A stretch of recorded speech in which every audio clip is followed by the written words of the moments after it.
Hello, good afternoon, everyone.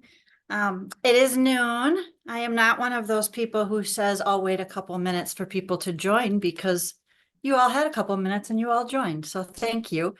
Um, Shannon and I are aware we won't have a full house today. It's impossible to pick a time that works for everyone. So this is being recorded. We already know of a few people planning on watching it later today.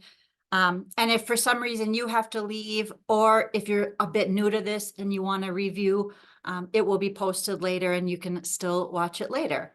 That said, let me introduce myself for those of you who I haven't met. I'm Amy Doherty. I work at the League office and I have my colleagues Laura McIntoon and Shannon Foreman with me. And Steve from Tennis Reporting is also here. As you likely know, he doesn't work in the League office, but he works very, very closely with our tennis programs. And I have state speech in 2 days. And so I must admit that Shannon and Steve have been talking more tennis than I have over the last few days. So good thing they're staying on top of it. Okay, Shannon, you can go ahead. Just some contact info for you. I know a lot of you have this, but we have this at the end of the presentation as well. My email address is there. My personal cell is there. Please don't hand that out to any parents. It is a personal cell. It's not a League phone, but trying to call my desk, at 5 p.m. when it's raining on your match, you won't get any assistance from me. So you can use my cell. Andrea Swanberg manages our Class A state tennis tournament, and Rick Engelstead manages the Class AA. They also have a lot of history with the section tournaments, as do a lot of you, I realize. I see Eric Ingalls is here. He works the Class A tournament. Kua Yang works the tournament. Joe Boyer's here. I'm sorry, they work AA. Joe's here. He works the Class A tournament. So, if you are scrambling in the middle of something and for some reason I can't answer and Andrea can't answer and Rick can't answer, we have an abundance of knowledge here within this group. It's important to have your region secretary's phone number. Hopefully you won't need it, but if something really unexpected comes up, you might. Tennis reporting, they respond within a minute typically on email. At least that's what I find. Their email is right there. So if you have questions, I'm considering you all to be the tournament manager. You may assign a specific site manager to a site, and then hopefully they would come to you with their questions. And then depending on the question, if you can't answer it, you could go to your region secretary or me. There's some tennis specific questions that if I don't have experience yet with it, I will ask Rick and Andrea. So that's a long explanation of there's our contact info. Go ahead, Shannon. And now I'm going to turn it over to Laura. Good afternoon, everyone, when it's officially afternoon. Just a few pieces of website communication type information for you. The first one is just a slide for you that shares some of the information on your tournament personnel dashboard. There's a section there called Section Tournament Management Resources, and the spring button there will lead you to a boys tennis folder. That folder is where Shannon, Amy, and anybody else in our office that needs to is putting resources for you as the tournament manager. These are not necessarily things that coaches or ADs would need. If there's information here, we're looking for you to share that out because it's specific to your section. But again, that folder, anytime Shannon might send you an email, she may attach something, but she's also very good at dropping that in this folder. So please use that folder as your first stop shop to find resources for you to host your tournament. The next slide are things that we ask you and or your region secretary to manage for your tournament. The first slide shows you a picture of what your website help guide area looks like. On your dashboard, you have a button that says Website Help Guide. Behind that are a number of one-pagers that help you do different tasks on the website for your tournament. 2 of those tasks are the things in number 1 and 2. And again, as we talk through these, know that there's a help sheet for each of these. The first one we ask you to do is enter the dates and venues for your section tournament. And it shows you there where the directions for that are. Those dates and venues populate a number of places across the website. They show up on coaches' dashboards underneath their boys tennis area. They show up on the public side when the public goes to boys tennis and then section tournaments, along with an AD has a spot where they see all of their section tournaments. Those dates and venues that get put in there show up in all of those places. Many of your region secretaries went in last May and June and put in those dates for this school year. So please go in and double check that those dates are accurate and that they're there. And again, region secretaries generally try to put those in almost a year ahead of time to help people out. And things change, and sometimes you are the most close person to this tennis tournament. So we need your eyes on those to double check. And again, you can go to the public side under boys tennis and then section tournaments, filter by your section, and you'll see what shows up publicly there for that.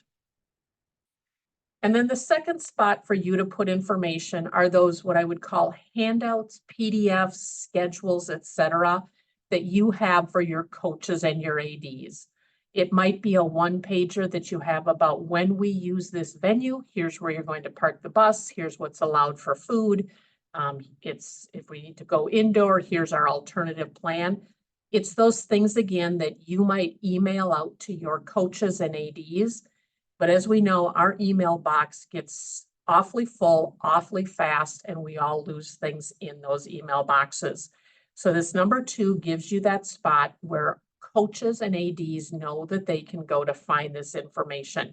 Your section information lives right next to the boys tennis regular season information and right next to the boys tennis state tournament information.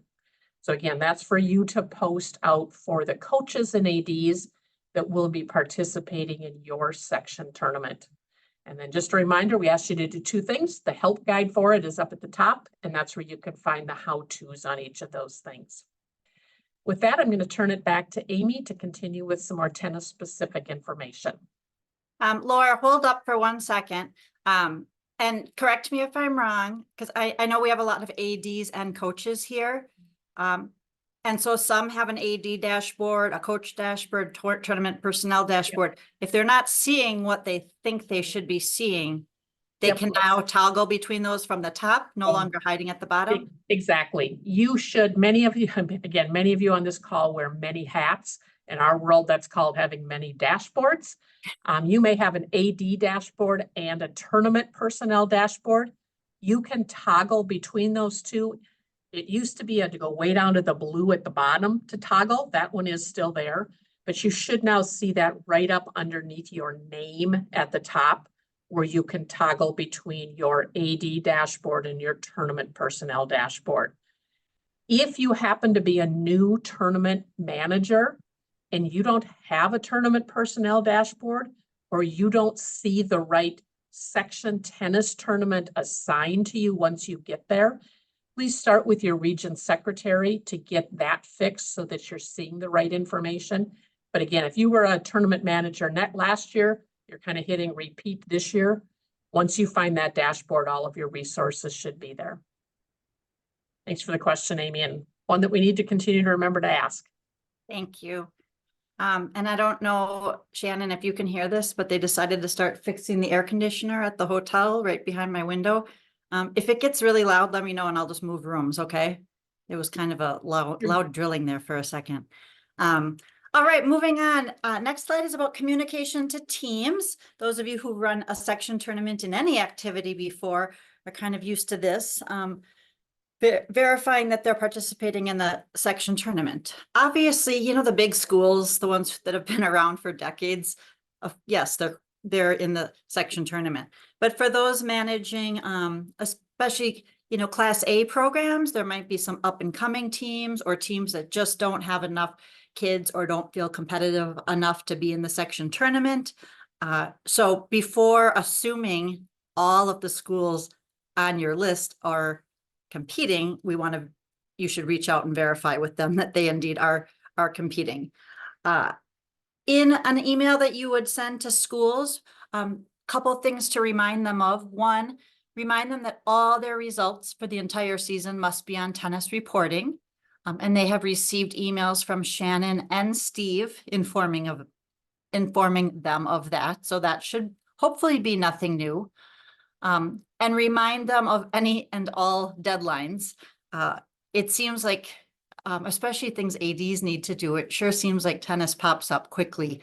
We don't really have our mind on section tournaments yet, but tennis starts us off. And so there's a lot of things that might be due for tennis that are not yet due for other activities. Also, speaking of, those up and coming teams or the teams that might not be able to flesh out a lineup, please stress to them the importance that they still participate in the seeding process.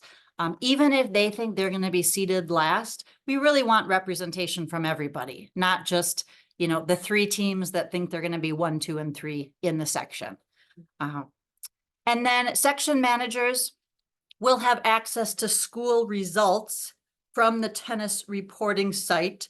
And I'm going to do a couple more slides that apply to tennis reporting. And then Steve, if I've missed things or you need to clarify things, I'll have you jump in there. Obviously, you know more about your website than I do because you live in it. Every team needs to submit a lineup, a certified lineup, and it's important that you communicate these deadlines to them. Deadline Monday, May 6th at 4 p.m. However, if you are a coach and a section manager, we request that you submit your lineup to your region secretary by that time, just so everybody knows you're on the up and up and you're not looking at everybody else's before you create your own. So just send it off to your region secretary and they can confirm they received it. It just prevents you from being accused of, looking at others before creating your own. And then those will be viewable to the public. Actually, Steve, I'm going to probably just have you jump in on this. Those will be viewable to all coaches by Wednesday, May 8th at 4 p.m. Right? Or is that Steve? Why don't you go ahead, Steve? Yeah. Thanks. Hey, everybody. Steve with Tennis Reporting. It's great to see everybody again. It looks like a lot of the same faces, which is great for consistency. But as Amy said, Shannon and I will be emailing everybody, obviously, these dates as well as the coaches. But on May 1st, the coaches will be invited to start to submit their lineups to the postseason. And then, like Amy said, the deadline to submit is Monday, the 6th at 4 o'clock. Okay. At that time, it's completely closed. Nobody can submit anything again after that. What that does is it allows the state league office as well as us just to confirm that everybody's submitted lineups and rosters and all that sort of stuff. Okay. And then on, as Amy said, on the 8th at 4 o'clock, what's going to happen on the 8th at 4 o'clock is all of the coaches now are going to be able to access tennis reporting to view the rank order as well as the lineups. And you all, the hosts, will get your credentials. Up until that point, nobody can view it except us at the state league office on tennis reporting. So nobody will be able to view anything. And then at that point, after the 8th, you guys can have your seed meetings. You guys can create brackets. You can do all that sort of stuff, but nothing is going to happen with credentials and all that good stuff until May 8th. Steve, will they be able to know which teams in their section have submitted, on the 5th? Yep. Yeah, you know what? That's right. So yeah, your credentials will come probably, and then you guys will be able to see who submitted and at what time. And then the nice part is you'll be able to circle back and say, oh, Edina didn't submit. And, we certainly do have some coaches who like to wait until the last minute. That's not ideal. I think the verbiage that we always want to express to the coaches is submit it early, and you can always make changes to your lineup, to your rank order. You can make changes all the way up until that deadline hits. Thank you for going through those for me. Certified lineups. One thing that you need to review as a section manager, once these are all public, or if you're you don't feel like you know tennis like the back of your hand and you're an AD, maybe ask the head tennis coach at your school to assist with that. I know a few of you have done that before. The teams submit their rank order. So, you know, the ranking of their players from best to not best. And then their lineups, the 3 lineups they submit, 1, 2, or 3 that they submit, need to follow that rank order. So if they rank a player 4th, they can't have that player play at a higher spot in the singles lineup than the player ranked 2nd. I mean, it has to follow that order, with the top players filling those top spots before the players who are ranked after them.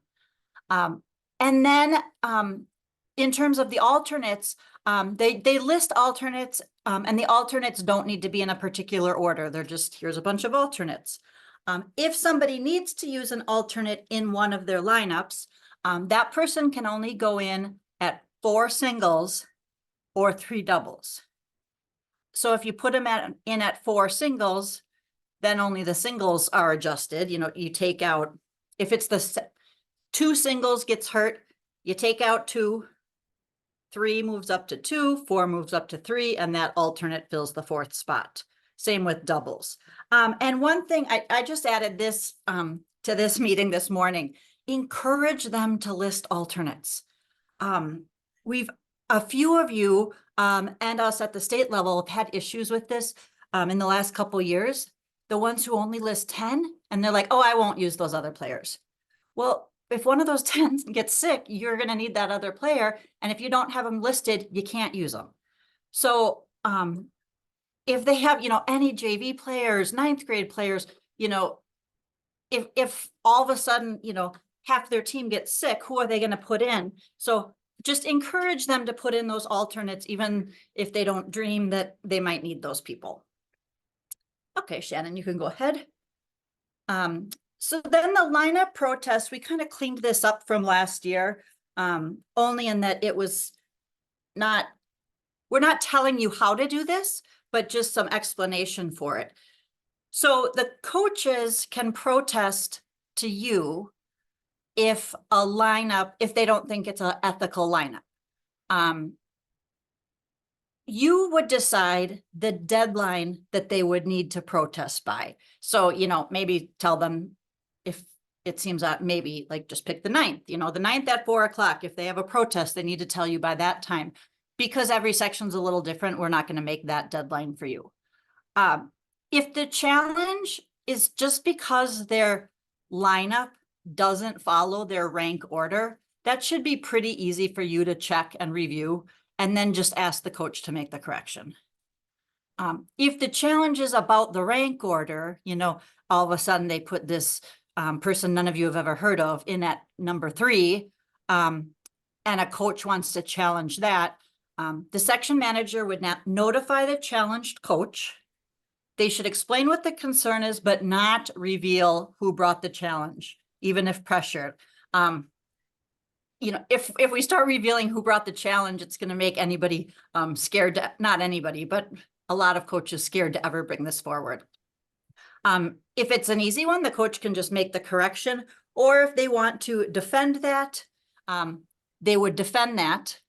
Then you as the section manager need to have everybody else in your section vote on that. This is, if you're new to this is fairly unlikely to happen. We just didn't have it written out very well in the past. And all of that must be done anonymously. So if you get a challenge and you're a little bit thrown off by it, feel free to contact me and we can walk through it. Amy, can I jump in 1 second? Yeah, please. Hey, everybody. I think Amy's 100% right. I think, you know, we did this and there was a big deal. And I mean, we probably only had a few challenges in like the 8 years I think we've ever worked together. But just one thing to note, when the deadline for the coaches to submit has passed, they can no longer do anything with rosters, lineups, anything like that. It's locked. You guys will be getting information from us, videos. Hosts can make adjustments to the lineups and the state league and tennis reporting. So if there's anything that happens, you know, if there's somebody that needs to get flip-flopped, all that sort of stuff, either the section host has to do it, somebody at tennis reporting has to do it, or the state league has to do it, okay? And it just leads to making sure everything is safe and secure so that we don't have coaches after they view stuff, changing stuff. So once the deadline passes, that's it. Okay, so it's out of the coach's hands. Perfect. Thank you for adding that. Okay, Shannon, you can go ahead. Here's another question that comes up somewhat often. Once the individual bracket is seated for singles and doubles, there can't be substitutions. So that should be considered when you decide to draw and seed. You might not want to draw and seed for that tomorrow because there could be, lots of changes, injuries, somebody coming back from injury between now and then.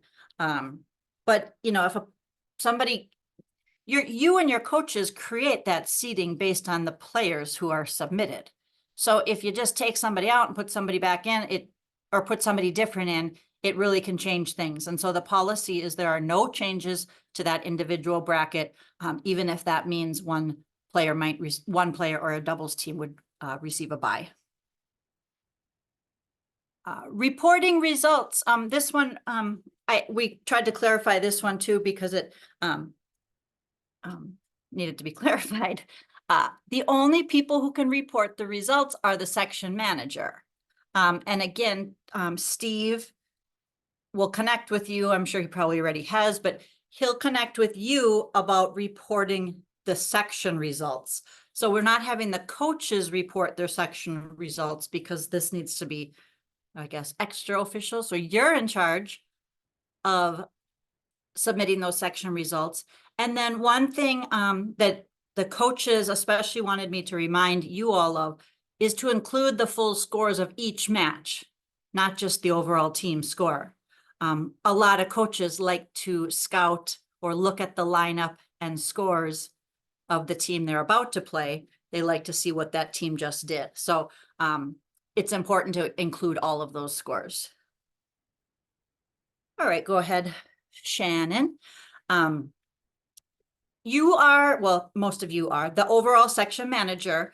Knowing you might have a few different sites going at the same time, you can't necessarily be the site manager at all those sites at the same time. So we do request that you, if you can't be somewhere, assign who is going to be the site manager. And whenever possible, let's have the site manager not be one of the coaches. Because if there's a complaint about, a parent or a team that has too many coaches, if it's the coach, that just gets really awkward. So hopefully the host school AD or an AD assistant or a retired coach could fill in that role for you. They would need to know the rules. They don't have to know them like the back of their hand, but at least they should have access to the section manager guide, the tennis rules and policies, USTA code, emergency protocols, and transfer of care. And then we also request, this is about them knowing the rules. It's important that we follow the rules at the section level throughout the section tournament. One, because they're the rules, and if we don't like them, we should ask for them to be changed or put in a proposal for them to be changed. But two, we don't want a team to be surprised when they get to semifinals or finals or state. So we should not be hearing come section finals, oh, we've had 5 coaches on the court this whole time. That shouldn't have happened because that would not be part of the rules. Or all of our kids wore different colored shirts, through quarterfinals and semifinals and finals, and now we get to the state tournament and everybody's in different colored shirts. That's kind of a weird example, but it's an example nonetheless. So make sure each round of competition is played the same and that the rules are followed. Speaking of coaches, each school can have 3 official coaches. So that would mean 3 people on the court, 3 people talking to the kids. That doesn't mean there can't be other people sitting in the stands cheering them on, but only 3 who are acting in an official coach capacity. They all must be school approved. So we shouldn't hear from some AD, or if we have a problem with a coach, I don't want to call the AD and have the AD say, I don't even know who that person is. They should all be school approved, no last minute coach additions. And club and private coaches who are not part of your high school staff don't have access to the participants or the courts, even if they want it. So they could, maybe they coach the player for 9 months, unless they're hired by the high school, they are not a coach in the section tournament. Okay, go ahead. Uniform rule, uniforms should be school approved. Doubles partners should be in the same uniform. The one exception is, the brand doesn't matter. So if they're all wearing black shorts, we don't care if one team has black with an Under Armour logo. I'm sorry, not one team. One athlete has black with an Under Armour logo and another is wearing black with a Nike logo. It's fine because it's at least in the spirit of wearing the same uniforms. One exception, and this is up to you to make, sweatpants, etc., are okay if we have extreme weather conditions, and we'll just rely on you for that. I could make the rule, the exception from here, but that doesn't mean in Rogers, it could be cold and rainy in Rogers area and not down here. So you don't want me to say they can't wear sweatpants or vice versa. So that is something you can make kind of on the fly based on the weather. Hats are okay as long as they're appropriate. So no beer ads on the hat, etc. And any students who wear headwear for religion or faith reasons, they do not need to have a letter from the high school league. I just saw a chat. Are we to have each school AD identify the 3 approved coaches? We don't have a great procedure for that aside, Les, that's a great question. They should be putting them on the website. I would say in an email to ADs, tell them that the only people who will be coaching will be those who are listed on the website. And if they have 5 listed, you could certainly ask them, who are the 3 that will be coaching on one particular day. We don't have a great policy procedure for that. Maybe we should talk about it with advisory if there's a great way that we all do that together.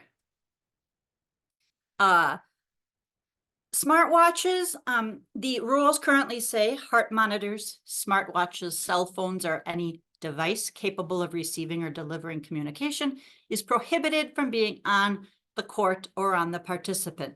I know this is getting harder and harder with kids wearing Apple Watches, so it's up to the coach to communicate these expectations. If there's something that looks fishy, and the student's like, oh, this isn't an Apple Watch, but everybody else thinks it is, they should be asked to remove that. There are some athletes who have a medical, a letter of exception. The coach in the rules module was told to contact us if that's the case. This is most often used for somebody, a diabetic, when they have the app that connects to the pump or thing on their arm. Sorry if you're diabetic, I don't know the correct terminology, but they need to have that app in order to, check their levels. And then we just write a letter that says they can have their phone on court only for that purpose.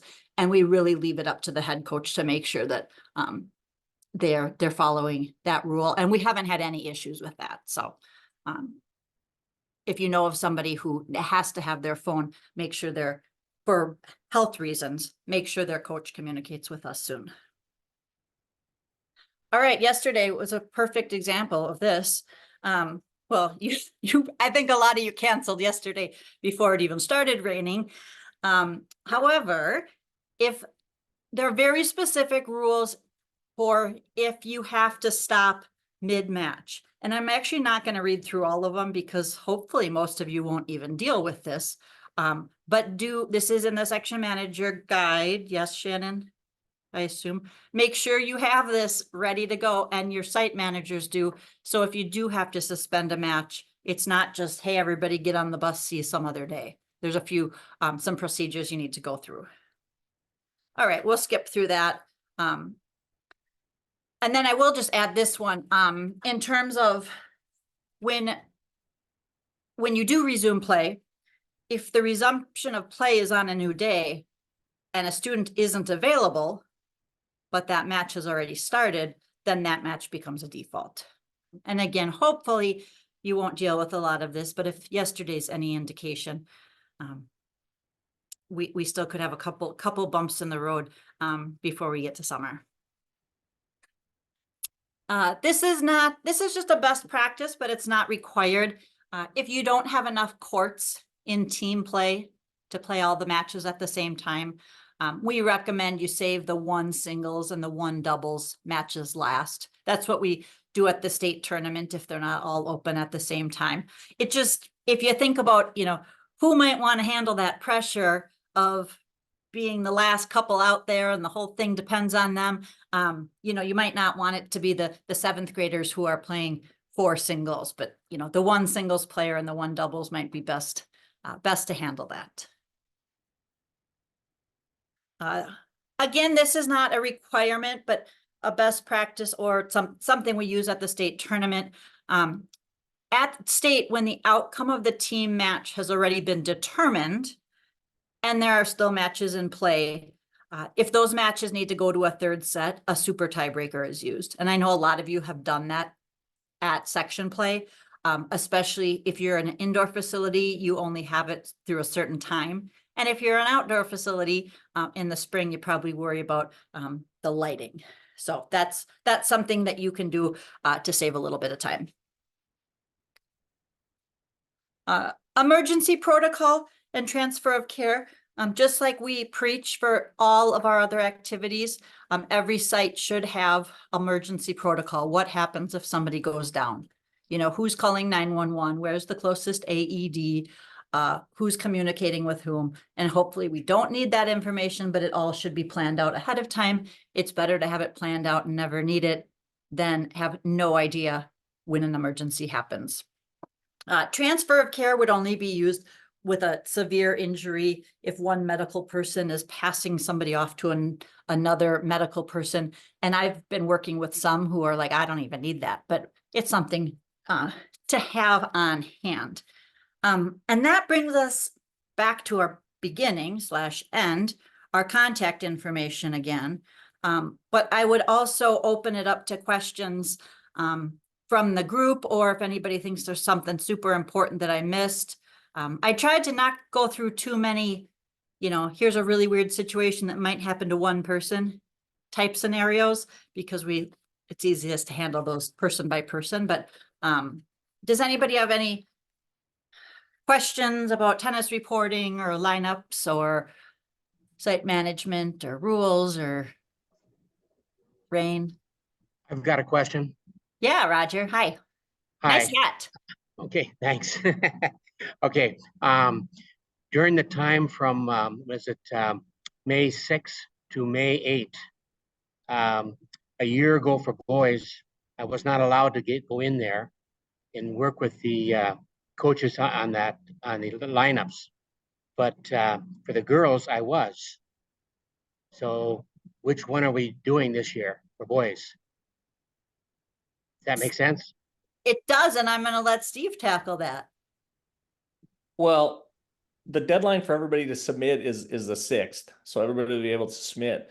No coaches will be able to view anything until the 8th. Right.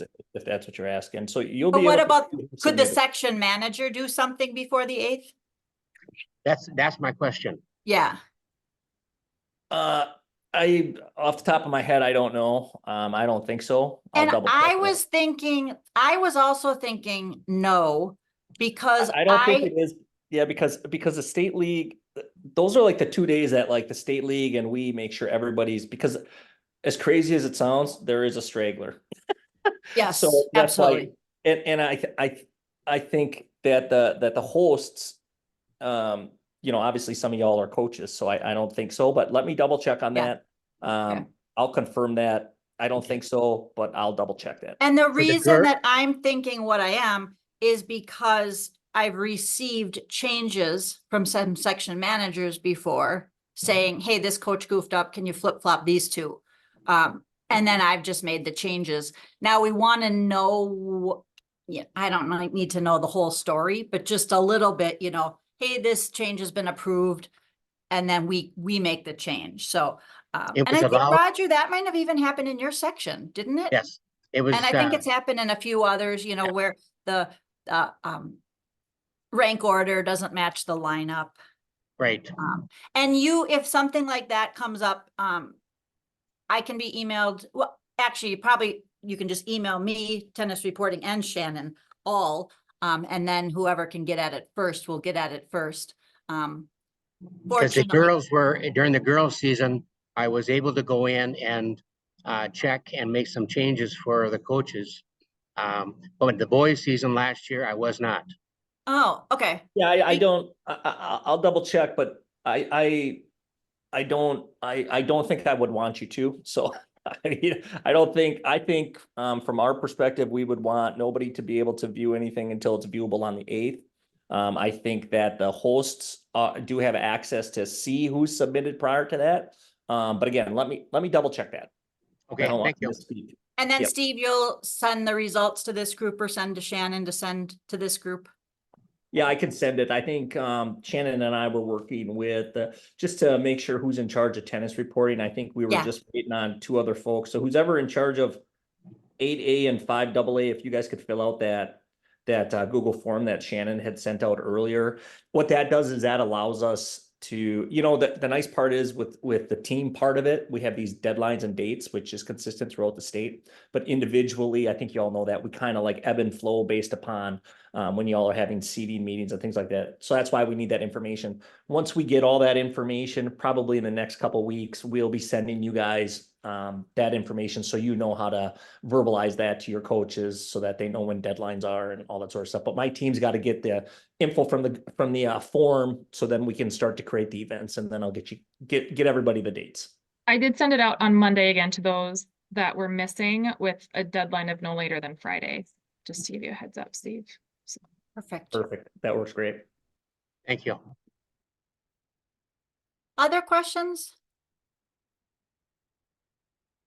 Eric, Joe, Les, you've done this a long time too. Anything you think anything that should have been in there that wasn't? Fortunately, we're just adding to it every year, so hopefully we got more and more questions answered within the PowerPoint.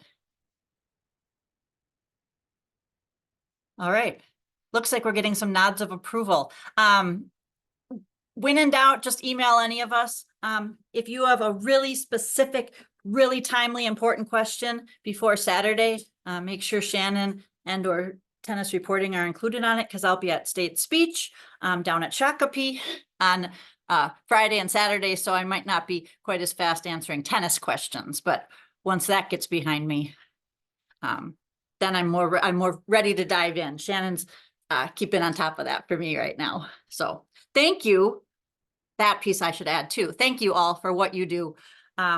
I know, you know, with the rain, it can be frustrating, and but it really helps us and coaches, which also means players, when we have such a wealth of experience. So they don't need to know what's going on behind the scenes, just that they show up and there's a great section tennis tournament for them to play in, and they don't need to worry about any behind the scenes details because you all already have. So thank you for that. And if there's no more questions, we'll stop the recording.